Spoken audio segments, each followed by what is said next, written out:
Israel has a right to defend itself when you have thousands of rockets flying into your territory. But I had a conversation for a while with the Prime Minister of Israel, and I think that my hope is that we'll see this coming to conclusion sooner than later. Thank you.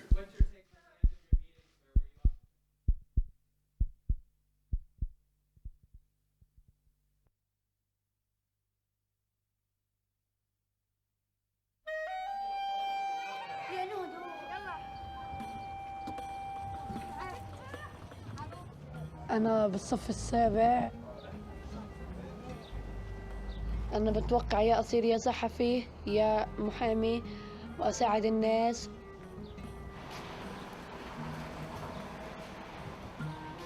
I live in Jerusalem in Sheikh Jarrah neighborhood. This is my father. Welcome. This is my library. I have lots of books. This is my grandmother. ايش بدك اسوي لك بيضة هلا؟ أنا بعملها. قاتل محمد تعرف كيف تطبخ؟ لا بعرفش كثير غلبة بس يا الله بيعمل هيك عشان احنا نجي نشتغل له. إحراج هذا بحرجنا. الله يسامحك.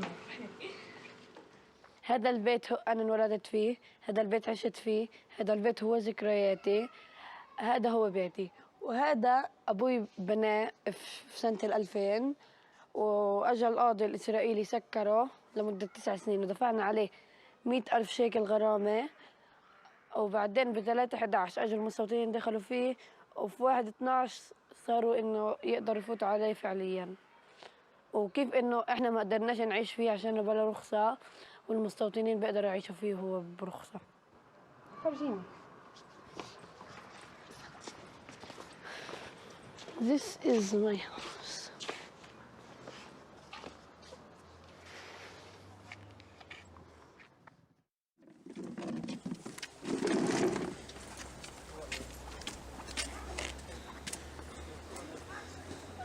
That day they came at 10 o'clock.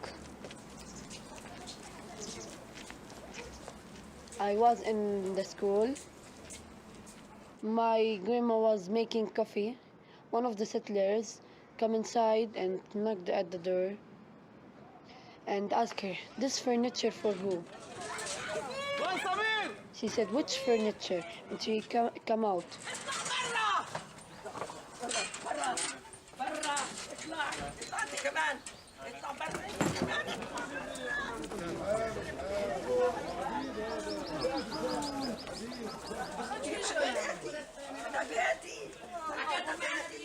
مسكت هيك امسكهن انا دفعوني على ايدي، ضربوني على ايدي، حملوني ونيموني بالمستشفى. When I come back to school, I knew that my grandma in the hospital. I told them, my grandma in the hospital, my grandma in the hospital.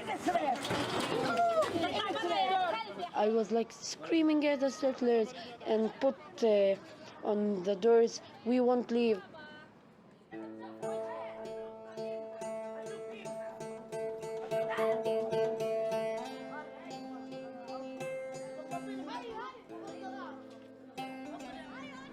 I feel like anger. I feel so angered that day.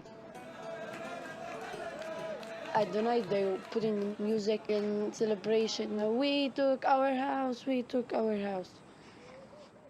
صار واعي، صار كرجل أكبر من سنه، صار يعني حائد عليهم. I hate them. I hate them for a reason, because they're making our lives worst life in the world.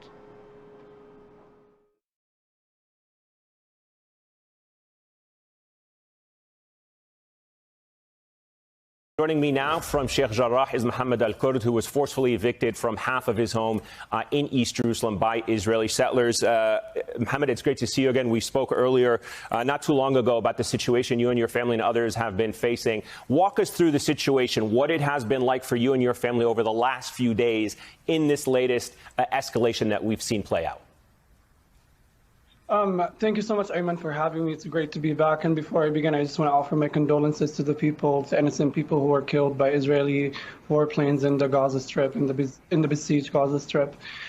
Similarly, here in Sheikh Jarrah, we have been dealing with a wave of state-sanctioned violence. Sheikh Jarrah, in the past few weeks, has been a scene of terror. Every single night we are met with tear gas, military horses, stun grenades, rubber-coated bullets. The Israeli occupation forces are not stingy in the level of force they use against unarmed civilians, and the brute force they use our women and our children. Just today, somebody got wounded in the eye. Over the past week, our neighbor got his house illegally invaded into and his leg broken by the Israeli occupation forces. Our other neighbors, Qasim family, had their house illegally broken into, their gate broken off the seam, and then had their mother's yard intentionally destroyed, and then their speaker stolen. The level of violence that we're seeing is incredibly absurd, and it's fascist.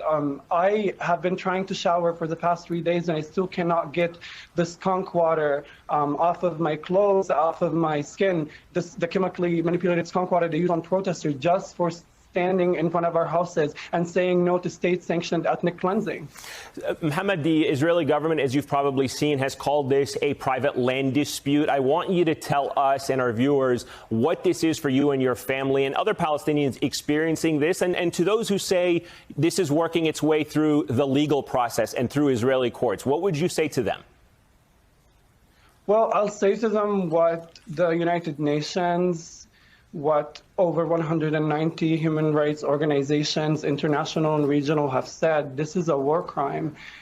This is ethnic cleansing. You know, they can do all their propaganda and say that this is a private land dispute, but it doesn't take much looking at the history of this country and seeing how this country came about. It came about by stealing people's homes and stealing people's lands and destroying people's villages. Today, the difference we have is that they no longer use their artillery to steal our homes, except when they do come and steal our homes. Now they use a supremacist judicial system, a colonial judicial system that colludes with these settler organizations that are actually registered in the United States to take over our homes.